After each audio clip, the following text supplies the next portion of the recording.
Do in fact have Mr. Anatoly Kurmanaev on the line. Good morning to you, sir. Good morning, Ria. Good morning. Thank you so much for joining us this morning. Sure. All right. Can you give us an update on the situation in Venezuela right now in Caracas? Well, very unstable situations. We have seen pretty much daily protests here in capital Caracas over the past month. There's another rally scheduled for later today. Opposition supporters have planned to block the main highway crossing the city. And we can expect more clashes in the afternoon between protesters and the National Guard, more violence. And this has been the theme here, as I said, for the last few weeks. Demonstrations, mostly peaceful demonstrations of thousands of people in late morning, early afternoon, which then disintegrates into running battles between the more extreme factions of the opposition and security forces late at night. 39 people dead so far, and no sign of abating of the unrest. Would you say that it has gotten worse over the last few weeks, or it's just been a constant turmoil? Well, it's the size of protest has decreased somewhat. Early on, we were seeing perhaps tens, maybe hundreds of thousands of people on the streets every day. The protests still carrying on. It's now maybe several thousands of people on the streets. But what we're seeing is maybe smaller scale but greater violence. So it's more extreme factions of the oppositions that continue to stay in the streets and resort into more and more extreme measures. So, last week they called for the feces march, throwing bags of excrement at the National Police, which of course leads to even greater repression from the police and National Guard. So it's this sort of spiral of violence which just keeps getting worse and worse, and no sign of stopping. What can you account for the increase in violence? Because it was pretty peaceful in the beginning, but now it's escalated to that point, and now we're hearing of deaths as well. That's right. It's mostly I think it's due to the government's basically inability to make any concessions. The protests have spread all across the country. People are demanding elections. People are demanding release of political prisoners, and the government has just doubled down on its policies, has resulted to greater repression in jailing of dozens of opposition activists. It is now even trying to call a special assembly that will redraw the constitution, which the opposition supporters believe is going to outlaw political parties, is going to ban free elections, and basically mean the end of democracy. So as government raises the stakes, so to speak, of this game, the opposition supporters become more desperate and resort into more violent measures to try to have their goals met. And there is the dangerous spiral, which more and more people are warning that if it's not halted, could lead to full-scale civil war.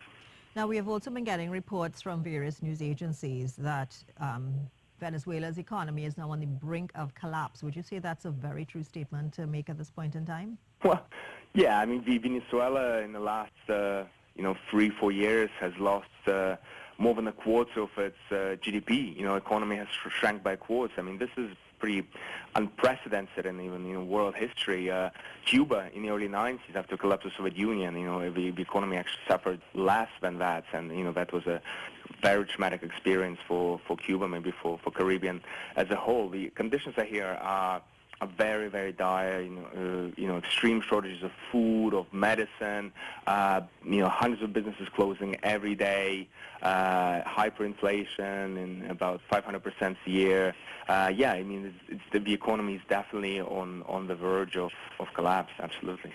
Okay, which is what's driving this protest, Ria. This is what's really at the core, at the very heart of what keeps people on the streets day after day, despite growing violence and growing repression. Yeah. Now, recently, the Royal Dutch Shell and the government of Trinidad and Tobago, they actually signed a deal to build a 17-kilometer pipeline from Venezuela's shallow water Dragon gas field to its hibiscus platform off the north coast of Trinidad. In light of the economic situation that Venezuela is finding itself, do you think that the chances of this deal being completed will be completed given Venezuela's current crisis?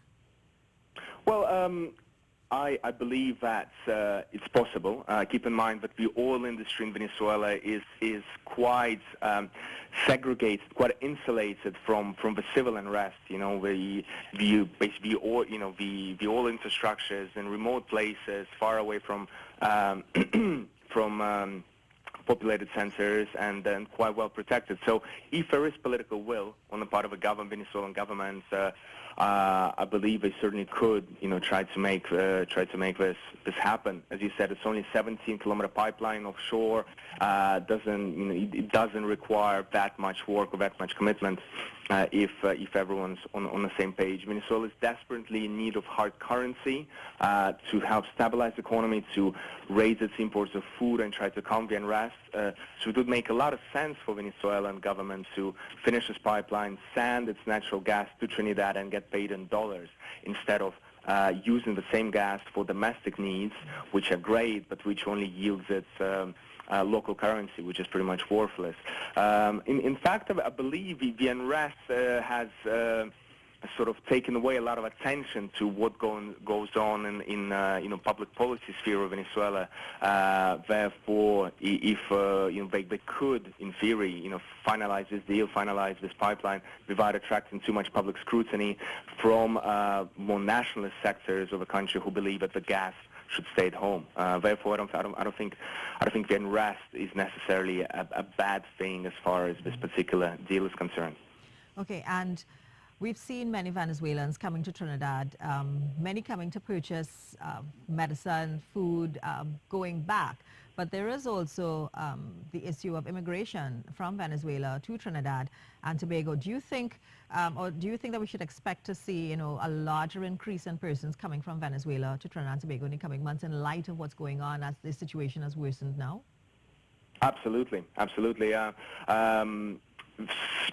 to about maybe last year, Venezuelan immigration has been relatively benign. By benign, I mean it was largely confined to middle classes, educated people, doctors, engineers, oilmen, etc., who emigrated largely to first world countries, to Europe, to United States, and brought a lot of skills with them and helped local economies. But as the economy collapses, more and more people are considering emigrating. There's thousands of people are flooding into Colombia every day, into Brazil. Trinidad, of course, is just a small island off the coast, and it's next to quite remote and sparsely populated parts of Venezuela. But I think as the situation continues to get worse, we are approaching a point, something resembling Cuba, maybe in the 60s or in the 80s, where thousands and thousands of boats of desperate people leaving at any cost just to try to get out of it. I certainly think the government of Trinidad and Tobago should make more contingency plans to prepare for this influx of Venezuelans, because people are no longer looking for jobs or to better themselves. People are looking for food. People are looking to eat and to survive, and they will be prepared to take risks by crossing the Gulf of Paria, crossing the water separating Trinidad from Venezuelan mainland at any cost. All right. I want to thank you for taking the time and speaking with us, giving us an update on the situation in Venezuela. You said that there's supposed to be some more protests later on this afternoon as well. That's right. Yeah, quite a big protest planned for today, with opposition planning to block the main highway through Caracas, which is very likely to lead to more clashes late in the day. All right. Well, we will keep in touch with you to find out what's going on. Thank you so much, Anatoly Kurmanaev, for talking with us this morning. Thank you, Ria. Bye-bye. Okay.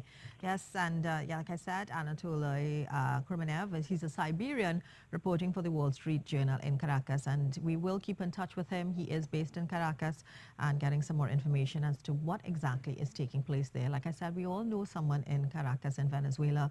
I myself have cousins in Venezuela, so and we all have family, friends, you know, all kinds of contacts in neighboring Venezuela. So we do want them to be safe, and we will keep you informed and updated with what's going on with that situation.